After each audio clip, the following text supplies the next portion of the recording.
오늘 본문에 보니까 이런 말이 있어요. 가까이 오사 성을 보시고 우시며 그랬습니다. 예수님이 예루살렘에 가까이 가서 성을 보시며 우시며 그랬죠. 우시며. 예수 오늘 제목이 예수님 왜 성을 보시고 우셨을까? 라는 거죠. 그리고 이르시되 너도 오늘 평화에 관한 일을 알았더라면 좋을 뻔하였느니라. 지금 내 눈에 숨겨졌도다. 오늘의 평화가 내일의 미래의 어떤 문제로 올 텐데 그것이 너희 눈에 숨겨졌다. 그렇게 말씀을 하시면서 또 너와 및 그 가운데 있는 내 자식들을 땅에 메어 치며 돌 하나도 돌 위에 남지 아니하리라. 이는 내가 보살핌 받는 나를 알지 못함을 인함이니라 라고 하는 말씀을 쭉 하고 있습니다. 예수님이 예루살렘 성을 보시고 왜 웃었을까? 여러분, 집에 보면 부모님들이 자녀들을 위해 기도하다가 우시잖아요. 왜 우실까? 또 자녀와 함께 병원에 다녀와서 부모님이 우시는 자녀가 있어요. 부모님이 계세요. 저는 많이 봤어요. 왜냐하면 자녀에게 병이 깊어졌다고 하는 소식을 들은 부모님들은 목 놓아서 울어요. 왜? 몇 개월 후에 그가 당할 어려운 문제를 알기 때문에, 사별의 아픔이 있다는 걸 알기 때문에 우시는 건데, 예수님도 예루살렘에 가서 예루살렘의 성을 보니까 이 성도 얼마 있지 않으면 이런 어려움이 올 텐데 지금 그것을 깨닫지 못하고 죄짓고 시기하고 기득권 지키려고 하는 모습을 보면서 우셨다, 이렇게 했습니다. 여러분, 우리도 오늘의 편안함을 주신 하나님께 감사하고 이 평안함이 하나님의 나라 갈 때까지 유지되도록 말씀으로 깨어있게 되기를 주의 이름으로 축원합니다. 예수님께서 공생의 후반으로 쭉 접어들고 지금 공생의 마지막 달이 됐습니다. 그래서 여리고를 지나서 예루살렘에 가는 길에 삭개오를 만났습니다. 예수님이 가는 곳곳마다 기적을 행함으로 인하여 많은 사람들이 따라다녔어요. 그런데 여리고에 왔을 때 많은 사람들이 예수님을 애워싸므로 인하여 삭개오가 예수님을 만나길 원했는데 못 만났어요. 그래서 그는 방법을 찾았는데 길 옆에 서 있는 돌 무화과 나무에 올라가서 예수님 지나가는 것을 물끄러미 보고 있을 때 예수님이 돌감람나무를 쳐다보시면서 삭개오야 내려오라 하는 거지. 삭개오는 너무 기분이 좋아가지고 예수님 앞에 내려왔습니다. 예수님이 말씀하셨어요. 오늘 너의 집에 있겠다, 가겠다. 얼마나 좋았겠어요. 삭개오가 너무 좋았어요. 그래서 예수님 앞에 입을 엽니다. 주여 보시옵소서. 내 소유의 절반을 가난한 자들에게 주겠사오며. 그럼 삭개오는 부자예요. 세리입니다. 그러면서 만일 누구의 것을 속여 빼앗은 일이 있으면 내 갑절이나 갚겠나이다. 그렇죠? 그러면 예수님을 만나자마자 물질 초월의 마음이 생겼어요. 신앙이 제일 먼저 땅에 사는 사람들은 물질을 초월해야 됩니다. 과거에 우리 교회 한 청년이 신안애자 다니는 청년인데 딱 교회 나왔어요. 첫 달에 봉급을 타가지고 11조를 타가. 성경도 잘 모르면서 교회 나오면서 다 그러더니 신앙생활 잘하다가 신학대학을 가서 지금 목사가 돼가지고 지금 은퇴할 나이가 됐습니다.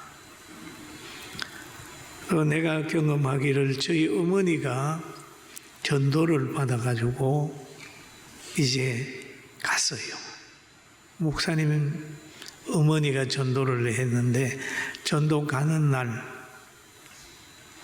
연보교회가 돌아왔을 때 우리 어머니가 있는 연보를 했어요.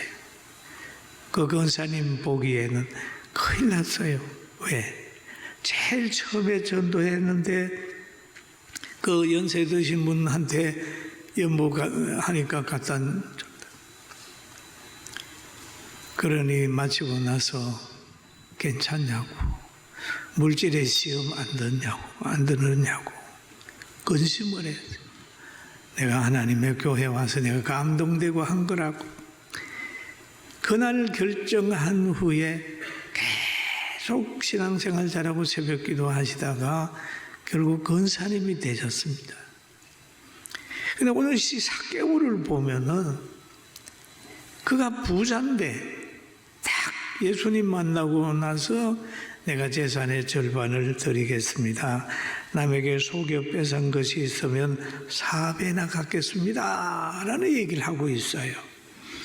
이 4배라고 하는 말은 사무엘하 12장 6절에도 보니까 그 말이 있습니다. 그가 불쌍히 여기지 아니하고 이런 일을 행하였으니 그 양의 새끼를 4배나 갚아 주어야 하리라 라는 거예요. 보상하는 기준이 4배입니다. 그래서 삭개오는 4배나 갚겠습니다 라는 얘기를 했습니다. 그런데 예수님이 누가복음 19장 9절에 보니까 예수께서 이르시되 오늘 구원이 내 집에 이르렀으니 이 사람도 아브라함의 자손이로다 라는 얘기를 합니다. 아브라함의 자손은 믿음으로 형성이 되니까 여러분 우리도 다 아브라함의 후손입니다. 할렐루야. 믿음으로 아브라함의 후손이 됐어요. 인자가 온 것은 잃어버린 양을 찾아 구원하려 하심이라 라는 얘기를 쭉 예수님이 하셨어요. 그 말을 하시고 달란트 비유를 하신 다음에 예루살렘으로 올라가셨습니다. 오늘 바로 그 본문이 예루살렘으로 올라가는 그런 본문입니다. 그 예루살렘에 올라가는데 보니까 예수님이 일어나가지고 예루살렘을 향하여 가십니다. 그래서 감람원이라고 불리는 산 쪽에 있는 이 벳박의 베다니에 가까이 갔을 때에 제자 중 2를 보내시며 말씀하셨어요. 야, 너 맞은편 마을로 가가지고 나귀를 끌고 오너라 그랬어요. 그 나귀는 매여 있다. 그런데 나귀를 끌을 때 누가 뭐라 그러면 주가 쓰시겠다고 그래라. 그러면 보내리라 그랬습니다. 그래서 제자가 가가지고 그렇게 하니까 진짜 주인이 그랬어요. 주가 쓰시겠다고 그럽니다. 가져가세요. 그래. 그런데 만왕의 왕 되신 예수님이 나귀 새끼를 타고 예루살렘에 입성하는 거예요. 또 어떤 사람은 보니까 뭐 백마를 타고 백두산에 올라가고, 또 어떤 사람들 보면 말을 타고 그러지만은 만왕의 왕 대신 예수님은 겸손하셔서 나귀를 타고 지금 예루살렘에 올라갑니다. 거기에 나귀 위에 제자들이 옷을 깔고 예수님이 거기에 탔습니다.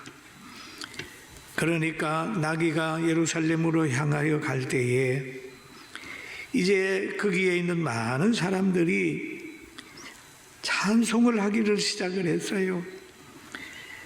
만일 누가 너희에게 여쭈거든 주가 서식에 따라 하러 해가지고 나귀가 가지고 왔을 때 나귀를 타고 올라가랍니다.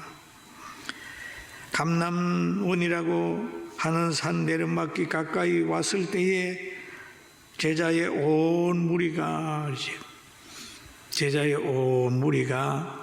자기들이 본 바 모든 것 능한 일로 인하여 기뻐하며 큰 소리로 하나님을 찬양했다 그랬습니다. 여기에 보니까 자기들이 본 바 모든 능한 일로 인하여란 말은 뭘까입니까? 예수님이 행한 일들을 본 거죠. 그 위대한 일을 한 분이 지금 예루살렘에 올라가는 거예요. 그러니까 기뻐하는 거죠.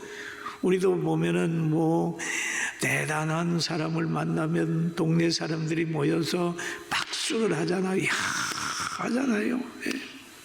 그래 예수님을 본 이들 모든 능한 일, 가나 혼인잔치 집에 가니까 포도주가 떨어졌다니까 물을 가지고 포도주를 만들어서 그 잔치를 빛내주신 분, 죽은 나사로가 썩어서 냄새나는 상황에 이르렀을 때에도 나사로야 나오너라 그래서 나사로를 걷게 하는 그분,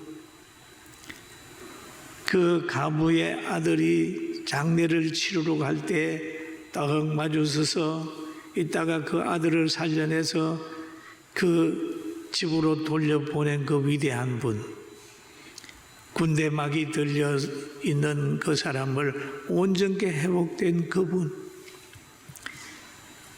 강야에 모여있는 그들에게 물고기 2마리 보리떡 5개로 5,000명을 먹이면서 그들에게 진리를 전했던 그분, 제자들과 함께 배를 타고 갈 때 풍랑을 만났을 때에 바람아 바다야 잔잔하라 라고 했을 때 잔잔하게 했던 그분이 지금 오시는 거예요. 그분이 그러니까 기뻐하고 큰 소리로 하나님을 찬양한 거예요. 찬송하리로다 주의 이름으로 오시는 왕이여 왕이여, 하늘에는 평화요 가장 높은 곳에는 영광이로다. 그러면서 그냥 그 지역이 막 떠드는 거예요. 그럴 때에 무리 중에 어떤 바리새인들이 말하되 선생이여 당신의 제자들을 책망하소서. 왜 너무 떠들지 말고 그렇게 하게 해서 좀 제자들을 좀 잠잠시키고 책망 좀 하세요. 그렇게 얘기합니다. 여러분, 예수님이 예루살렘에 올라가시고 영광을 받을 때 받는 기쁜 것이고 당연한 거잖아요. 그런데도 그거를 싫어하는 사람이 있습니다. 여러분, 예수님이 빛이고 예수 믿는 사람은 빛과 소금이잖아요. 빛과 소금을 여러분 다 좋아합니까? 소금을 다 좋아합니까? 저 구두기는 소금 싫어합니다. 썩는 곳에는 소금을 외면합니다. 저 굴에 들어 앉아있는 박쥐는 빛을 싫어해요. 너희는 세상의 소금이고 빛이니까 썩어가는 곳에는 빛을 싫어하고 소금을 싫어하는 거예요. 위대한 예수님, 그분이 가시는데, 그분을 찬양하는데 환영하는 사람도 있지만은 싫어하는 사람도 있었다는 것. 사랑하는 성도 여러분, 우리가 어디 가서 대접을 받지 못할 때 너무 자책하지 말고, 공산당이나 진화론자들이나 악한 사람은 진리를 싫어합니다. 그럴 때라도 좌절하지 말고 하나님 의지하게 되길 주의 이름으로 축원합니다. 아멘. 이게 그 그러니까 예수님이 대답하셔서 대답하여 이르시되 내가 너희에게 말하노니 만일 이 사람들이 침묵하면 돌들이 소리를 지르리라 라고 하는 얘기를 합니다. 여러분, 이 말씀 속에는 뭘 얘기하냐 하면 영광받을 사람은 영광을 받는다 그렇죠. 이 사람들이 소리 안 지르면, 찬양 안 하면 돌들이 소리 지른다, 돌들이 소리 지른다, 그런 얘기를 여기에서 쭉 하고 있는 거예요. 그러니까 여러분, 하나님께서 역사하실 때 복받을 사람은 어떤 환경 속에서도 복을 받고, 복을 받지 못할 사람은 아무리 안전한 곳에 있다 할지라도 그곳은 평안한 자리가 아닙니다. 하나님이 함께 할 때는 이스라엘 백성은 광야에도 먹을 것이 생겼어요. 메추라기와 만나가 내려왔습니다. 하나님이 함께 하셨을 때는 그 바위 똘에서, 반석에서 물이 콸콸콸콸 나와서 마셨습니다. 하나님이 함께 하실 때는 아무도 도와주지 않는 그린 시냇가에 앉아있지만은 까마귀가 날아와서 먹였습니다. 여러분, 하나님이 함께하는 사람들 되기를 주님의 이름으로 축원합니다. 아멘. 그리고 여기 바리새인들은 예수님을 찬양하는 걸 싫어했어요. 지금도 예수님 찬양하고 기도하는 것 싫어하는 무리들이 많이 있습니다. 왜 그럴까요? 어두워서 그렇습니다. 그리고 예루살렘에 입성할 때 예수님의 마지막 가는 그 길이 되겠죠. 얼마 있으면 십자가 지는 그 길입니다. 그리고 예수님 태어날 때도 찬양이 있었어요. 베들레헴에 예수님 태어날 때 보면, 누가복음 2장에 보면 골련히 수많은 천군이 그 천사와 함께 하나님을 찬송하여 이르되 지극히 높은 곳에서는 하나님께 영광이요 땅에서는 하나님이 기뻐하는 사람 중에 평화로다. 그래서 누가복음 13장에 보면은 이런 내용이 있습니다.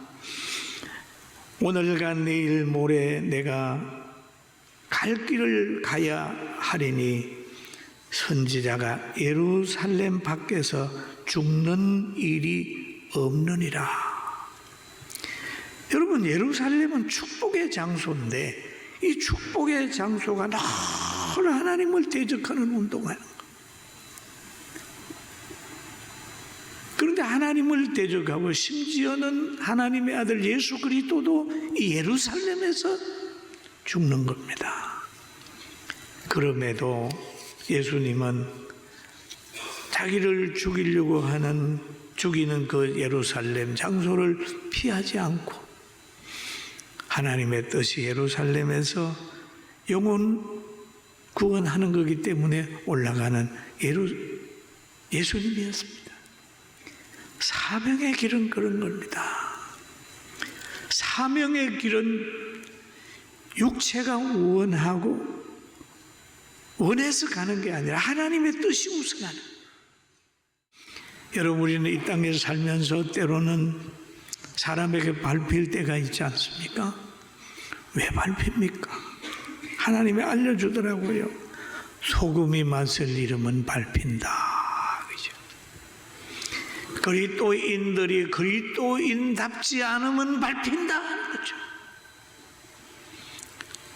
소금이 맛을 잃으면 밖에 버리고 사람들에게 밟힐 뿐이니. 그죠? 여러분, 밟히게 되거든 자신이 가지고 있는 소금의 맛이 있는지를 살펴보십시다.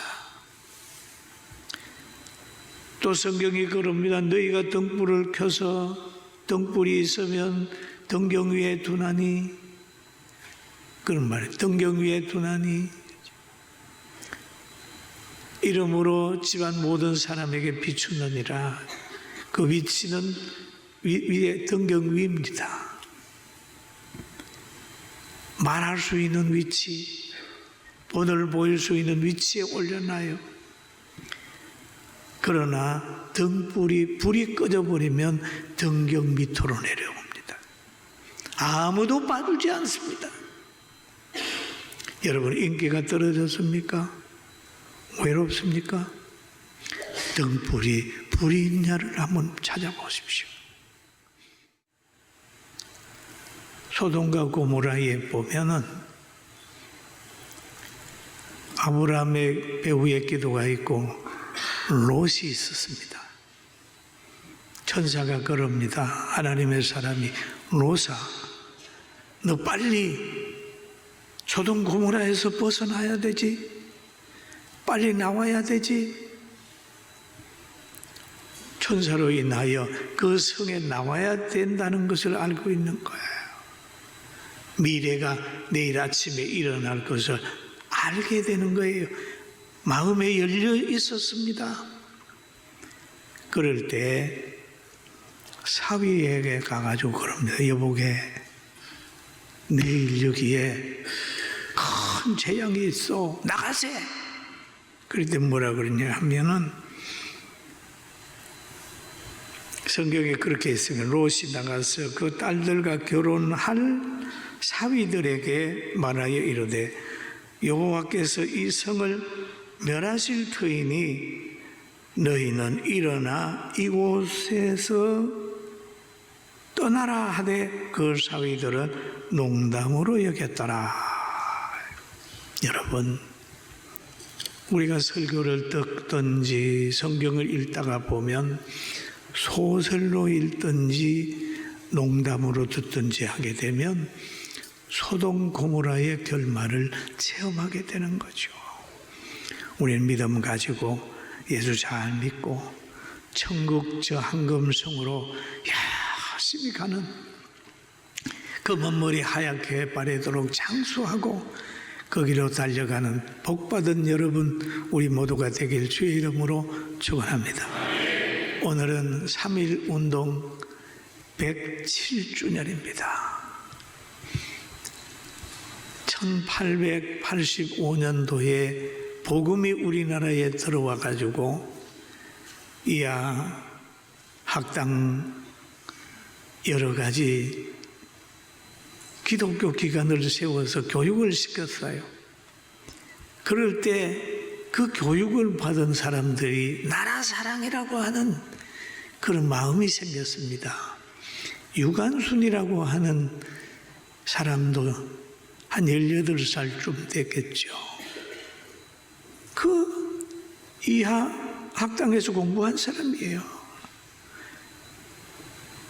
복음 안에는 뭐가 있냐 하면 자유라고 하는 게 있고, 복음 안에는 애국이 들어있습니다. 중요한 거예요. 그 당시에 기록을 보면은 기독교가 인구의 1%입니다. 20만밖에 안 되는데 3.1 운동 일으킬 때에 33인 중에 16명이 크리스찬이었다. 우리 대한민국이 앞으로 살아나는 것은, 계속 자유가 유지되는 것은 교회가 살면 대한민국 삽니다. 여러분이 살면 대한민국 삽니다. 우리가 살면 대한민국이 삽니다. 그런 거예요. 대한민국은 뿌리가 기독교입니다. 이승만 대통령이 크리스찬이잖아요. 애국하는 사람들이 다 크리스찬입니다. 여러분, 우리도 예루살렘을 정결케 하는 하나님을 생각하면서 오늘도 우리 대한민국의 축복의 씨가 되기를 주의 이름으로 축원합니다.